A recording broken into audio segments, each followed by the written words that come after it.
Hey, how about it, race fans? Richard Allen of InsideDirtRacing.com and InsideCircleTrack.com coming at you with another one of my episodes of Rich's Ramblings. And although this is racing themed, it may not seem like it at first, but yesterday the family and I were out driving around and we passed by a small little country church. It had a sign outside the church, and on the sign it had the words "Normal is not coming back." And that's really kind of the theme of this Rich's Rambling. Normal's not coming back, whatever your definition of normal is. Whether this is not meant to be a political statement. You have no reason to care about my political beliefs, and I have no reason to care about yours. But the world that we knew before 2020 is not coming back. COVID changed everything, and again, whatever your views on COVID are, it doesn't really matter. COVID changed everything. I mean, think about since 2020, things like work has changed. More people are working from home now than ever before. Things that weren't even considered possible to do from home are now being done from home. School change. I'm a teacher. I'm a high school teacher, Seymour High School in Tennessee. And school has changed from the way it used to be done to the way it's done now. Business has changed. I mean, would you have thought 20 years ago that you would buy more things through the mail, that you would have, UPS and FedEx bringing you more things that you ordered off of the computer than you actually went to a store to buy? And I mean, but 20 years ago, nobody would have thought that. But even for that matter, 3 or 4 years ago, probably nobody would have thought that. But now, most of our business is done online. Church changed forever as a result of that. I'm a fairly regular church goer, but church is not the same that it used to be. Our family relationships changed.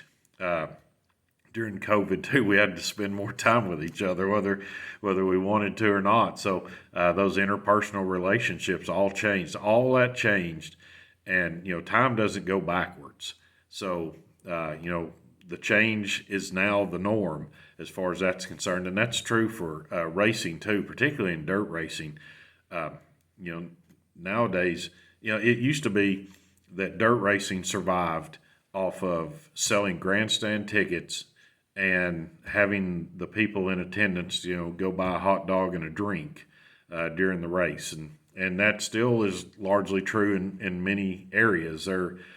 We still depend on that. Tracks need grandstand attendance, and tracks need spectators to go buy a hot dog and a drink. But the business model is in the process of drastic change. Streaming really took off in 2020. We even had races that had no fans. If you remember that, there were all sorts of things. Eldora had that dirt late model stream that it ran that year. As a matter of fact, I don't think Eldora had any attended races in 2020. So, with all the restrictions that came about, what we learned at that time is, and what the streaming services learned, was that there's more money to be made from people sitting in their living room watching a race than there is from people actually at the track.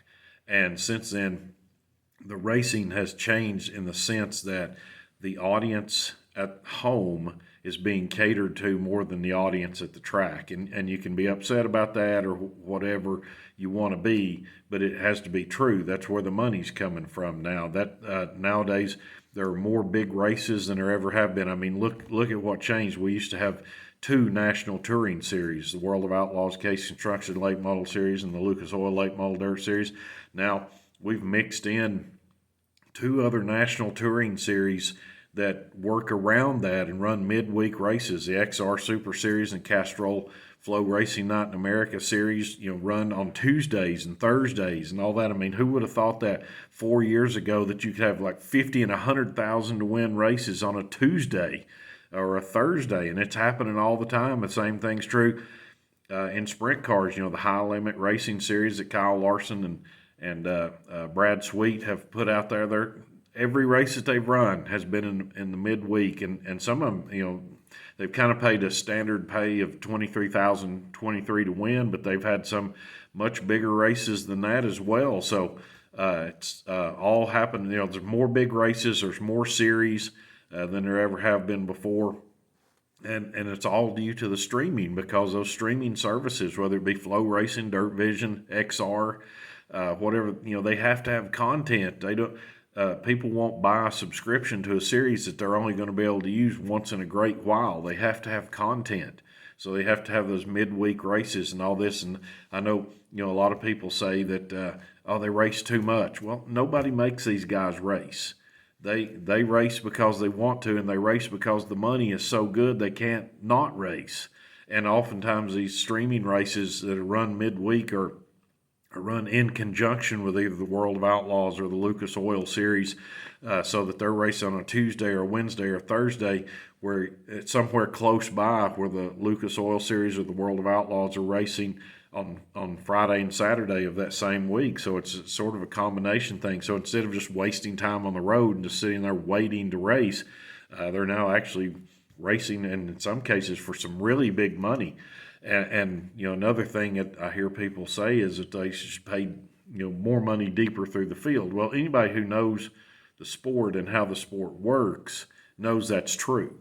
That if you can pay from bottom up instead of from top down, you're going to benefit more teams. Well, everybody knows that. Who's on the inside? The teams know that. The owners know that. The drivers, the promoters, everybody knows that. But here's the thing: you don't sell tickets, and again, this sport still relies on selling tickets, and it relies on selling subscriptions. You don't sell tickets and you don't sell subscriptions by saying, "Oh, we're paying $2,500 for last place," because people don't tune in to watch people race for last place. They tune in to watch for the win. So and nowadays, $50,000 to win a race is becoming almost commonplace. It happens frequently. It used to be that a $50,000 to win race was like the elite big crown jewel races. That's where you got $50,000 to win. Nowadays you're getting $50,000 to win on a Tuesday. People, when people have heard that, when the casual fan who comes to the grandstand or who buys a streaming subscription, they recognize the amount to win. So if the series came out or the tracks came out and said, we're going to try to make this more equitable throughout the field. So instead of paying $50,000 to win, we're going to pay $30,000 to win, but we're going to pay from the bottom up. Well, like I said, to the teams and to the people who are on the inside of the show, they know that's better. That's better for the entire show. But a casual fan who's going to say, well, last year this race paid $50,000 to win. This year it's only paid $30,000. What's wrong? There aren't going to be as many big stars to show up. Well, as I said, people on the inside know that's not true, but people who are more kind of on the outside, they may not. They just see that number at the top. And like I said earlier, time doesn't go backwards. So if you've been having all these races that pay $50,000, $75,000, $100,000 to win, that ain't going back. That ain't going away because people have become used to those numbers. And this year we've had kind of maybe an oddity, maybe it's not, where you've had two guys, Ricky Thornton Jr. and Bobby Pierce, to win everything, it seems like. And in years past we've had Davenport or Overton, Shepherd, people like that who have piled up big numbers of wins too. Well, this year it's kind of seemed a bit more extreme because they're winning so much money from these races. I know we had $1 million to win race last year, and I don't think we're going to have those, on a yearly basis. But these 50,000, 100,000 win races they're becoming more commonplace, and because you hear those numbers, golly, Ricky Thornton made a lot of money this year. Bobby Pierce has made a lot of money this year. Well, so have the guys who have been finishing second and third. They're making more money. That if you look at the payout for the Dirt Track World Championship, the winner of that race is going to get $100,000. Let's just say that the winner of that race is not one of the four that's running for the championship for the Lucas Oil Series. Let's say that Dalton Wilson wins that race. So he gets $100,000 for winning it, which would obviously be great. But there's going to be about 5 guys who will leave that track with more money than him. There is money going back through the field. I mean, yes, the upper elites are getting the most, but still, nonetheless, right now is not a bad time to be a dirt late model race team. You're working hard, but you're also making a lot of money too. But anyway, that's kind of the point. Like I said, I drove by that church yesterday and said normal's not coming back. Well, what you may define as normal for racing, for dirt racing, for NASCAR, for Formula One, whatever you consider normal for that series of race, it ain't coming back. We're not going back to 2019. As much as some people might want to, it ain't gonna happen.